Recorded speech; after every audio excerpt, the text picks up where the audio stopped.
दीपक भैया का आज मैसेज आया था। वो मीडिया में काफ़ी सीनियर रहे हैं और आज तक में थे, न्यूज़ नेशन में थे और कई बड़े ऑर्गेनाइजेशन में उन्होंने काम किया हुआ है। मेरे साथ भी उन्होंने काम किया था। अच्छे हैं, स्वभाव के, मिलनसार हैं और काफ़ी हेल्पफुल नेचर के हैं। लेकिन कोरोना में जब पापा एक्सपायर हुए थे तो वो मेरे बहुत सपोर्ट किए थे, मॉरल, और उन्होंने फाइनेंशियली हेल्प करने की पूरी हर संभव कोशिश की थी और किया भी था। उनका वो एहसान भूलने लायक नहीं है। हालांकि इधर कुछ मेरी सोशल मीडिया की एक्टिविटी से वो इत्तेफाक नहीं रखते हैं। उन्होंने अपना एक ओपिनियन दिया कि सिद्धार्थ क्यों इतना नेगेटिव हो रहे हो, गुस्से से कुछ हासिल नहीं होता है।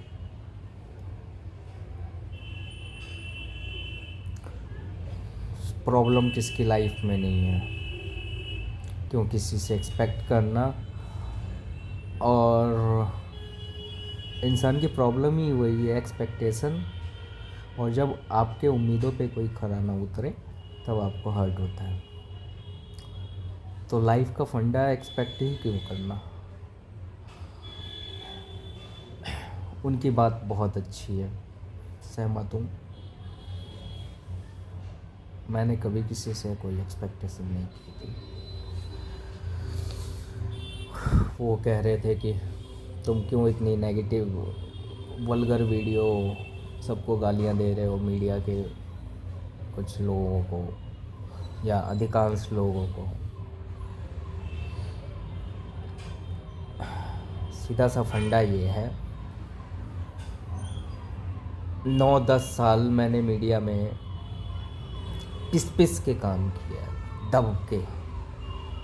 जहाँ काम किया वहाँ मुझे पेला गया तबीयत से। किसी सीनियर ने मुझे नौकरी लगवाई, कहीं कहीं रेकमेंड किया, तो जितना उसने रेकमेंड किया उससे ज़्यादा निचोड़ के काम ले लिया मेरे से, और एहसान अलग लादा और ताने मारे अलग। इस विचारधारा के मैं बहुत खिलाफ़ हूँ। जो कोई करके सुनाता है ना, तो मुझे वैसे लोग बहुत घिनौने लगते हैं। मैं उसका सूद समेत वापस कर देता हूँ, क्योंकि मेरी आदत है, मैं जब किसी के लिए खड़ा होता हूँ तो दिल से होता हूँ, और इस हाथ से कुछ करता हूँ तो उस हाथ को पता नहीं चलने देता हूँ। और हेल्प इसी को कहते हैं। ज़ाहिर सी बात है, मीडिया इंडस्ट्री में जो भी सीनियर, जूनियर या हम उम्र है, वो मेरे कोई व्यक्तिगत दुश्मन तो है नहीं, ठीक है। परिस्थितियाँ अनुकूल प्रतिकूल होती हैं। सबको ये समझना चाहिए कि मैं लंबे टाइम से बीमार चल रहा हूँ, और मेरी इस समय बीमार होने की वजह से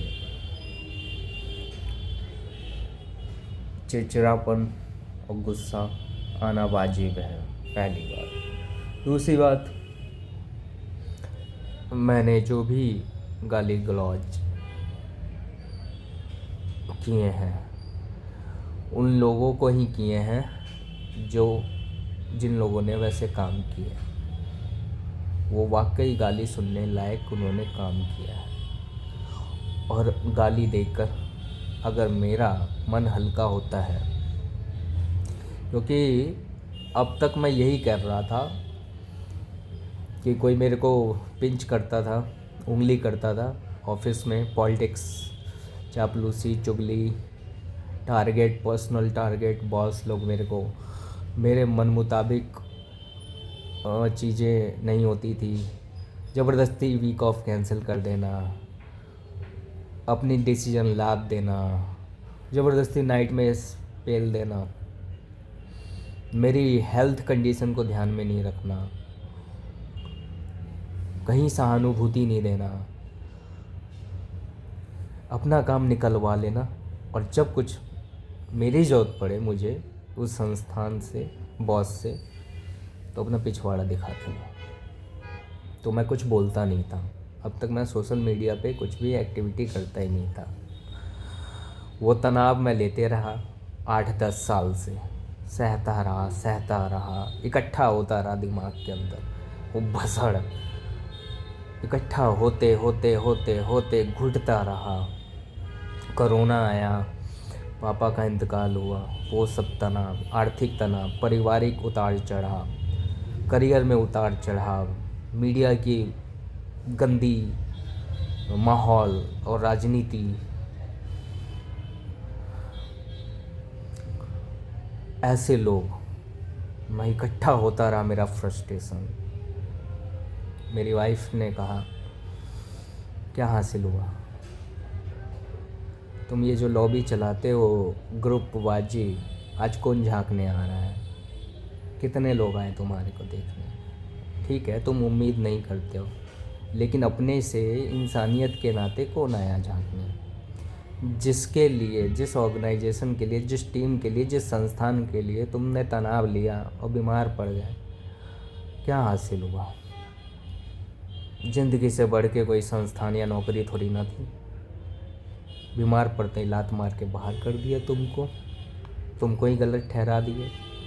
क्या हो रहा है? तुम्हारी मज़े ले रहे हैं लोग, तुम्हारी वीक पॉइंट का मज़े ले रहे हैं। हालांकि ये नोट किया जाए, मुझे जागरण में प्रताड़ित पिछले साल से किया जा रहा है, यानी पिछले साल लोकसभा चुनाव से पहले से। ठीक है, नौकरी से हटाया गया मुझे अगस्त सितंबर के करीब। मैंने तब तक सोशल मीडिया पे कुछ भी नहीं लिखा, किसी के लिए कोई टिप्पणी नहीं, किसी को कोई भनक नहीं, किसी के लिए कोई स्टेटस नहीं लगाया। शांत रहा, पेशेंस रखा, झेलता रहा। बीमार हुआ, बहुत क्रिटिकल कंडीशन आए, ऐसा सिचुएशन आ गया कि बचूंगा कि नहीं बचूंगा। जब देखा कि कोई झांकने नहीं आया, ऐसा मैंने एक्सपेक्ट नहीं किया था, मुझे घर वालों ने एहसास दिलाया। ताने मारे घर वालों ने, दोस्त करता रहता है, कौन आ रहा है तेरे? घर वाले ही काम आ रहे हैं ना। जिन दोस्तों के लिए हाय तौबा करता रहता है, दोस्त, ये भैया, वो भैया, फलाने भैया, ठिकाने भैया, सबको मीडिया इंडस्ट्री में भैया भैया करके सिर पे चढ़ा लिया। सबने, जिसने जहाँ मौका मिला यूज़ किया।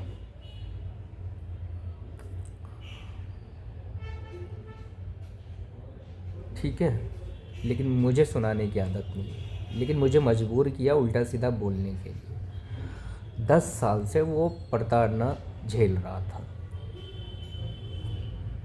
मुझे हासिल क्या हुआ अंत में? कुछ नहीं। सबने पीठ दिखा दी। जो मेरे क्लोज़ फ्रेंड थे, बहुत ज़्यादा करीब वाले, वो आज तक उनका घर विजिट तक नहीं हुआ, एक इंसानियत के नाते। पैसे वैसे की हेल्प तो किसी से मैंने मांगी भी नहीं थी पहले। एक इंसानियत होता है कि अरे यार उसके बारे में सुना है, चलो यार चल लेते हैं, एक बार देख तो आते हैं क्या हुआ नहीं हुआ। कोई नहीं आया, मैंने एक्सपेक्ट नहीं किया था, लेकिन वैसे घर वालों ने पूछा, उन्होंने एहसास दिलाया, फिर मैं सोचने लगा, फिर थोड़ा और तनाव बढ़ गया मेरा कि हाँ यार क्या हासिल हुआ? ऐसे लोगों के काम उसके आओ जो कभी आपात स्थिति में इंसानियत का परिचय दे, वो भी सेल्फिश लोग ना हो ना।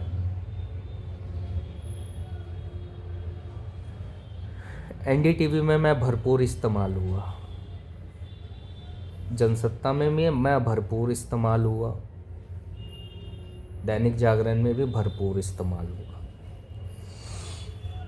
जिसने जैसे मौका मिला सब ने मेरा यूज़ किया। Over shift, week off cancel, बाद में ले लेना, बाद में ले लेना, ऐसा कर करके अपना उल्लू सीधा कर लिया बॉस लोगों ने, एचओडी ने।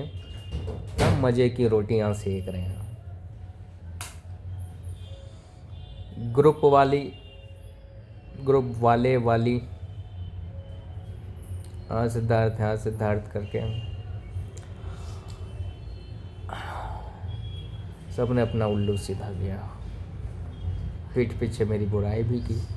मेरे बारे में बहुत लोगों ने नेगेटिविटी भी फैला रही हूँ, अभी भी फैला रहे होंगे। बहुत ऑर्गेनाइजेशन में मैं सीवी भेजता हूँ, मुझे कॉल ही नहीं आता है। मैंने सोशल मीडिया पे एक्टिविटी शुरू करने से पहले, जब मैंने सोशल मीडिया पे दैनिक जागरण के अनिल पांडे, अजय सिंह के बारे में उल्टा सीधा बोला भी नहीं था, उससे 8-9 महीने पहले से मैं नौकरी ढूंढ रहा था, क्योंकि मुझे इस कदर वो परेशान किया जा रहा था। ठीक है, ऊपरी मैनेजमेंट को इसकी शिकायत भी की। डोमिनेटिंग नेचर मैं बिल्कुल बर्दाश्त नहीं करता हूँ, मेरा ये है। अंदर अंदर सह रहा था, घर में आके शेयर नहीं करता था, अंदर अंदर चिड़चिड़ा स्ट्रेस लेता गया। धीरे धीरे डिप्रेशन में चल जाता गया और एक दिन बूम करके मेरा शरीर बर्दाश्त से बाहर हो गया, मत्था खिसक गया, मौत के मुंह में जाते जाते बचा। SOS कंडीशन हो गई थी, कोई झांकने नहीं आया।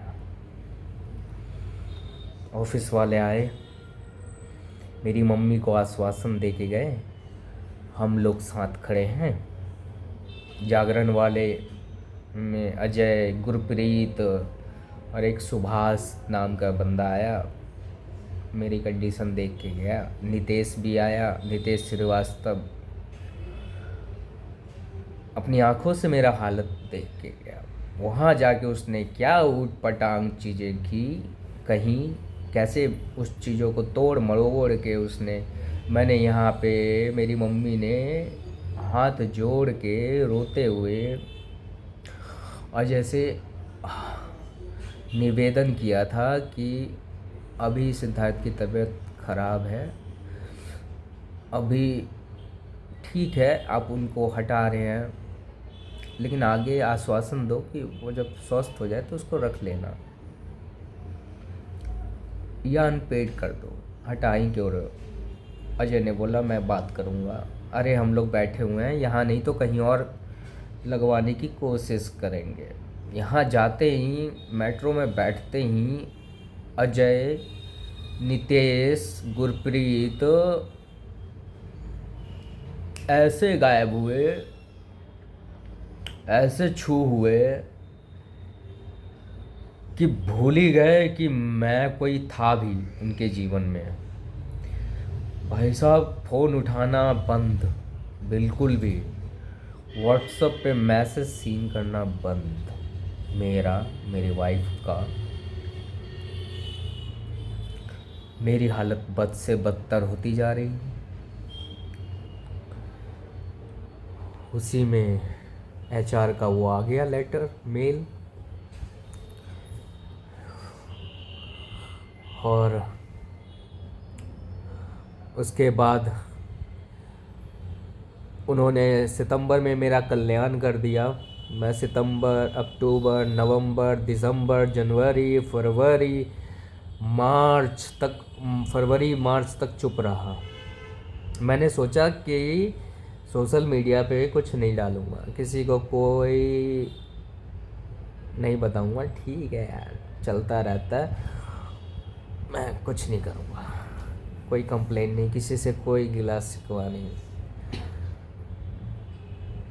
लेकिन फिर मैंने दूसरा भी सोचा कि जिसने मेरे साथ ये हालत की, दूसरे विचार भी इंसान के अंदर चलता रहता है। घर वालों ने भी कहा कि ऐसे लोगों को सबक सिखाना ज़रूरी है, जो इस अंजाम तक पहुंचा दे कि इंसान मरने के काबिल पहुंच जाए। तो ऐसे लोगों को छोड़ना नहीं चाहिए, ऐसे लोगों को जेल तक पहुंचा दें, बेबजाय इसकी परवाह किए कि आगे तो मीडिया में काम करने लायक रहे या ना रहे। जान है तो जहान है। और कोई गलत सोचते हैं मीडिया वाले, तेरे यार दोस्त कुछ भी नेगेटिविटी फैलाते हैं, सोचते हैं तो सोचने दे।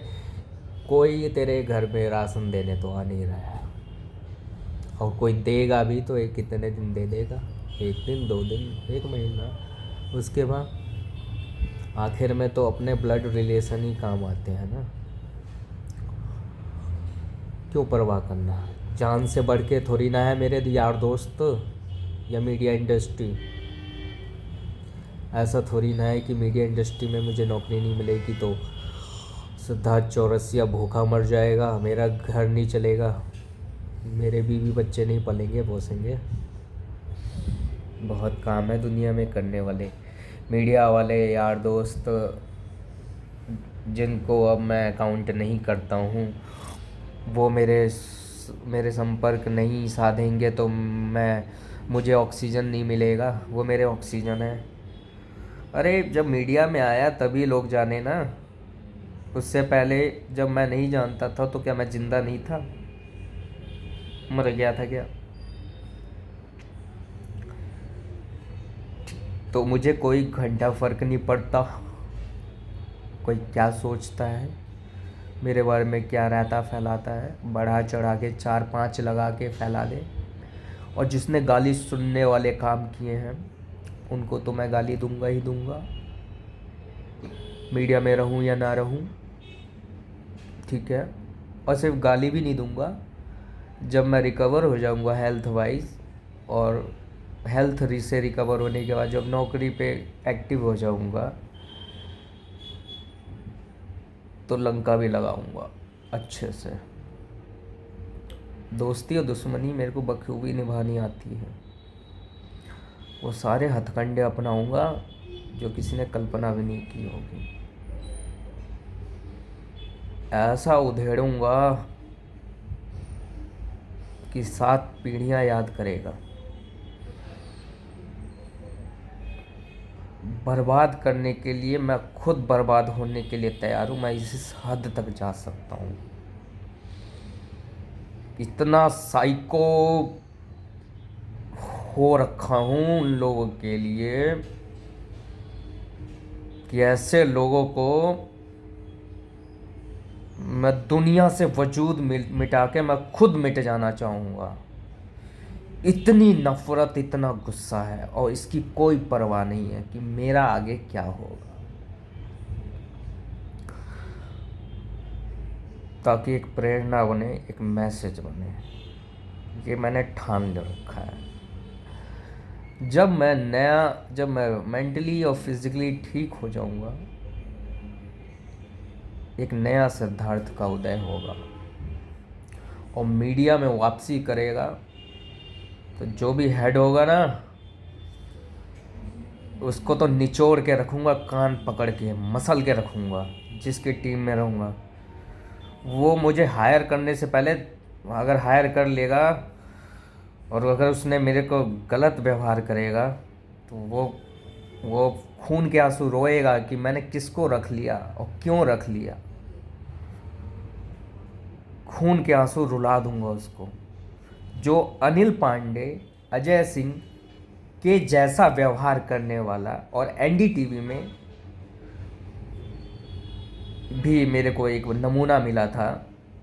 उसने कोरोना काल में, जब मेरे पापा इंतकाल हुए थे, उस टाइम एनडीटीवी वाले ने, रवीश कुमार को भी मैंने मैसेज किया था और मदद मांगी थी, मेल किया था। अनुराधा श्रीनिवासन एचआर और सुपर्णा सिंह जो उसकी वाइस प्रेसिडेंट थी, उससे मदद की गुहार लगाई थी। तो वो एक दलील दी थी कि हम एक कॉरपोरेट कंपनी चलाते हैं, हमारे को इन सब से कोई फ़र्क नहीं पड़ता कि किसी कर्मचारी पे क्या बीतता है। एनडीटीवी जो उस समय का एनडीटीवी था, अच्छा हुआ कि उसको अडानी ने टेक ओवर कर लिया।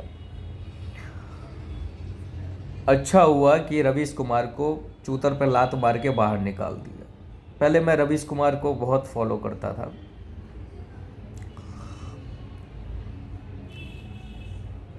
जो रवीश कुमार के फैन हुए हैं मीडिया के बच्चे, उनको जानना चाहिए वो इंसानियत उसके अंदर। जब भी कोई ऊंचे पद पे बैठ जाता है, ब्लू टिक मिल जाता है ट्विटर फेसबुक पे, तो वो बहुत अकड़ू हो जाता है। एटीट्यूड, उसके अंदर की इंसानियत मर जाती है। वो खुद को सेलिब्रिटी, और एक पत्रकार तभी फेल होता है जब खुद को वो सेलिब्रिटी समझने लगे। चाहे वो एंकर हो, चाहे वो डेस्क इंचार्ज हो, चाहे एडिटर इन चीफ हो, अपना वक्त नहीं भूलना चाहिए कि वो भी कभी normal sub editor, senior sub editor था। और हर इंसान की परेशानी समझना चाहिए, इंसानियत में ना। एक प्रोफेशनल एथिक्स कहते हैं, मॉरल एथिक्स। और जो संस्थान ऐसा नहीं समझता है, या जो मैनेजमेंट ऐसा नहीं समझता है, उसका हश्र एक न एक दिन होता है बुरा। वो चैनल बंद हो जाता है, उसकी लंका लग जाती है। और मैंने ऐसे बहुत चैनलों को डूबते, बंद होते अपनी आंखों के सामने देखा है। टीम सेटल नहीं रहती है। मेरे अभी एग्जांपल में बहुत ऑर्गेनाइजेशन है जिसमें टीम टिकती नहीं है। जनसत्ता में विजय झा जब तक संपादक था, खून निचोड़ के रखता था वो सारे संपादकों को।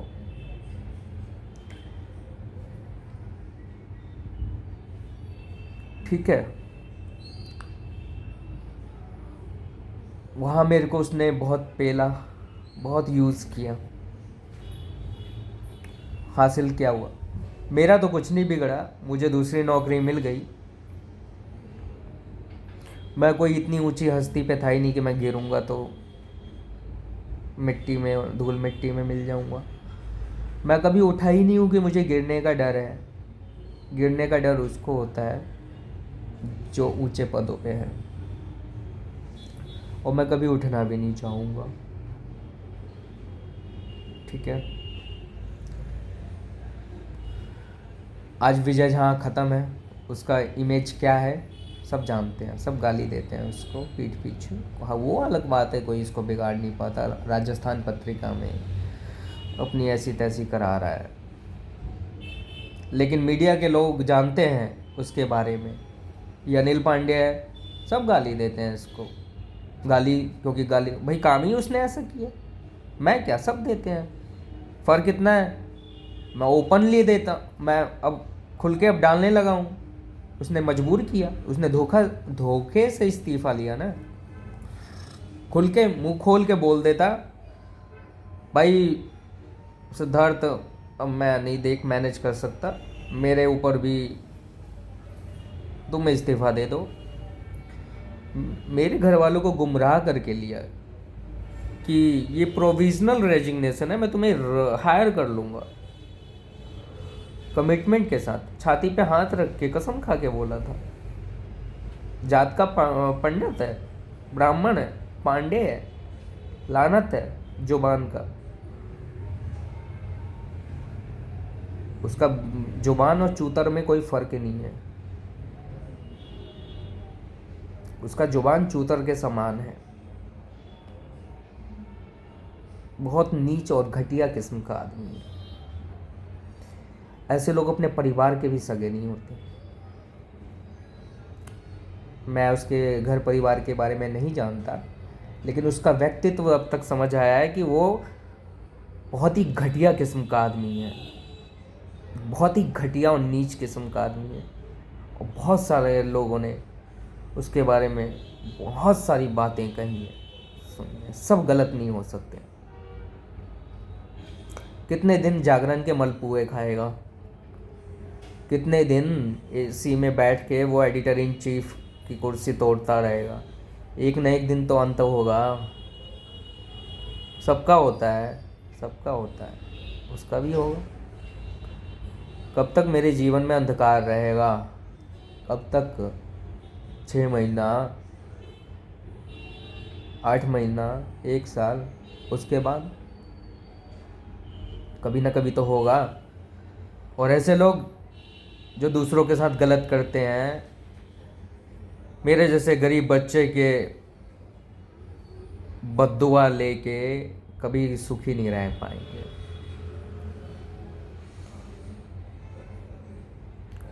मेरी बीवी, मैं, मेरी मम्मी खून के आंसू रात रात भर रोए हैं। आत्मा तड़प तड़प के दम कलप गई है। दम मौत के समान एहसास हुआ है। कितने 1 साल में हम कितनी मौत मरे हैं। वो दिल से जो वाइब्स निकलती है ना, वो कभी ना कभी उसको हस्र तक पहुंचाए। इसी धरती पे भुगतेगा वो, बहुत बुरा भुगतेगा। अनिल पांडे, अजय सिंह, नरेंद्र सावरिया, नितेश श्रीवास्तव, जो लोग मेरा कांड करने में जिम्मेदार रहे हैं ईमानदारी से, वो सब, चाहे मैनेजमेंट हो चाहे एडिटोरियल टीम रही हो, जो भी जिम्मेदार पर्सन है, जिसने मेरे को मेंटली टॉर्चर करके मेंटल डिसऑर्डर और पर्सनैलिटी डिसऑर्डर का मरीज बना दिया, और भी उससे संबंधित और भी बीमारियों से जूझ रहा हूँ, उन सब का भी हश्र यही होगा। कर्मा होता है ना, वो कभी ना कभी तो आएगा। अनिल पांडे ने, अजय सिंह ने, नितेश श्रीवास्तव ने, सावरिया ने फूलों का हार पहनाने वाला, वो माला पहनाने वाला काम तो नहीं किया है। पद्म विभूषण देने वाला काम तो किया नहीं है कि उसे उस सम्मान के साथ नवाजा जाए। बहुतों का घर उजाड़ा है उसने एक झटके में।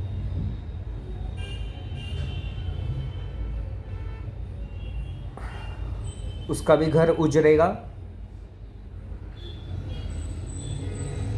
और उजड़ना भी चाहिए। बच्चे भुगतेंगे, उसका परिवार, और कभी भी घर का जो मुखिया के कर्म होते हैं उसके बच्चे और बीवी भुगतते हैं। जो उसका सबसे प्रिय होता है उसी पे बीतेगी। जो उसके चमचे हैं, दिखाएं उसको वीडियो, लगेगी मिर्ची। जो सोचना है, जो फीडबैक देना है, अनिल पांडे, अजय सिंह, नितेश श्रीवास्तव अपनी एड़ी चोटी का जोड़ लगा ले। पूरे फिल्म सिटी में घूम घूम के पोस्टर बैनर पे मेरा डीपी लगा के पोस्टर बैनर लगवा दे मेरे नाम का, कि इसको कोई मीडिया में नौकरी ना दे। जाए अनाउंसमेंट करवा दे। जो कर सकता है वो सब कर ले।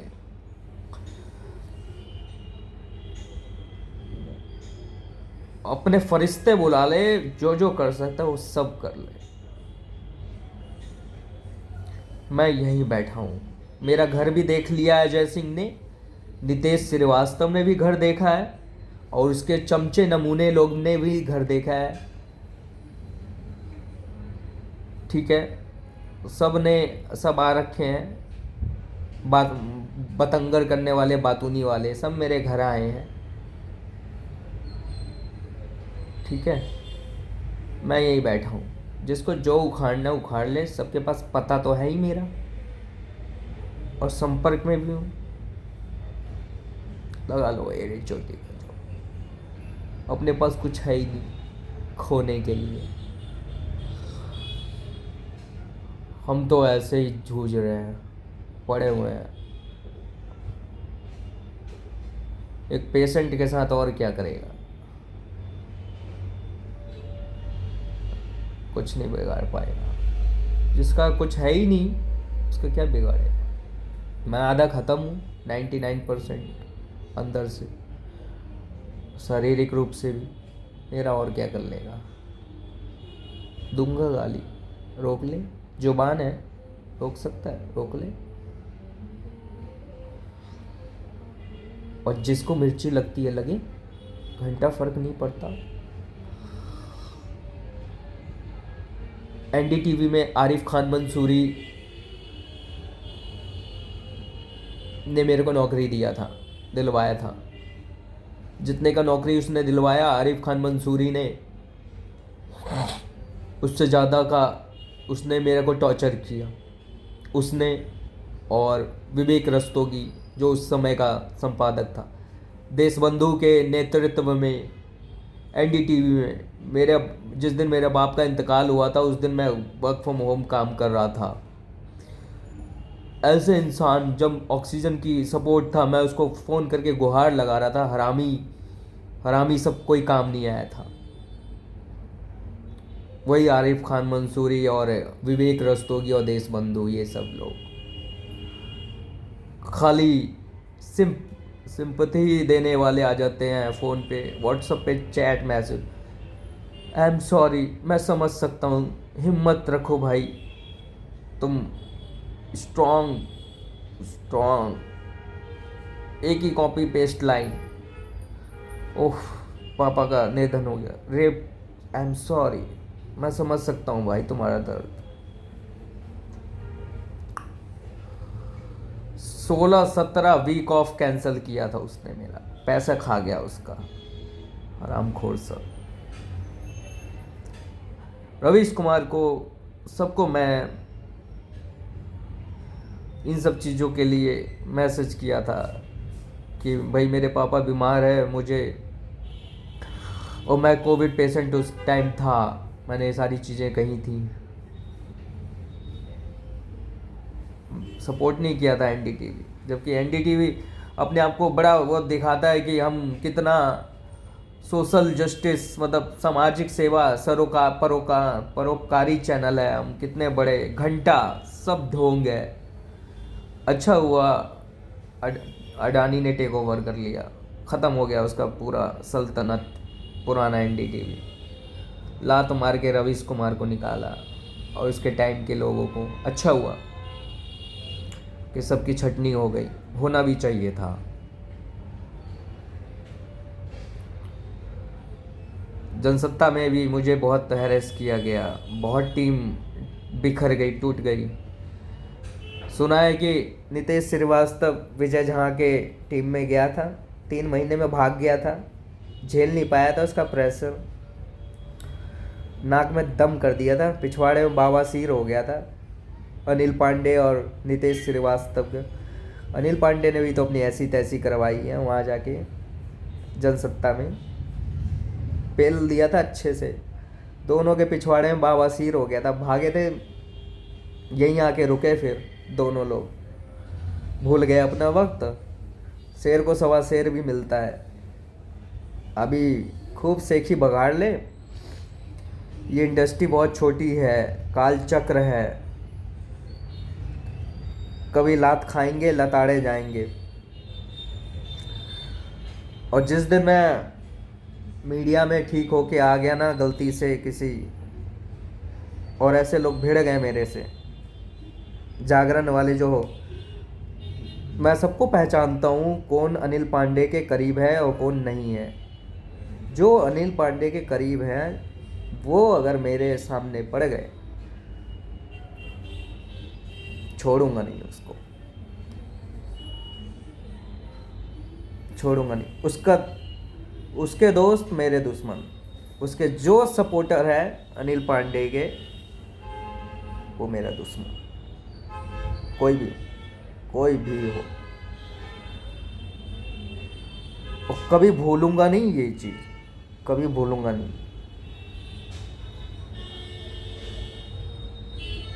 गाली दे ले, उखाड़ ले मेरा, तो 2 देगा, 4 देगा, मैं 12 दूंगा। गाली मुझे भी आती है, और कर ही कह सकता है, नेगेटिविटी फैला, कर ले, फैलाओ नेगेटिविटी। मैं तो खुल्लम खुल्ला कहता हूँ, जिसका बोलना है बोले, बकचोदी पेले। भगवान ऐसी सद्बुद्धि ही दे तुम्हें, ऐसी बुद्धि दे, सद्बुद्धि नहीं, ऐसी बुद्धि दे, कुटिल बुद्धि। कि तुम ऐसे ही रास्ते में खुद ब खुद जाके ख़त्म हो जाओ।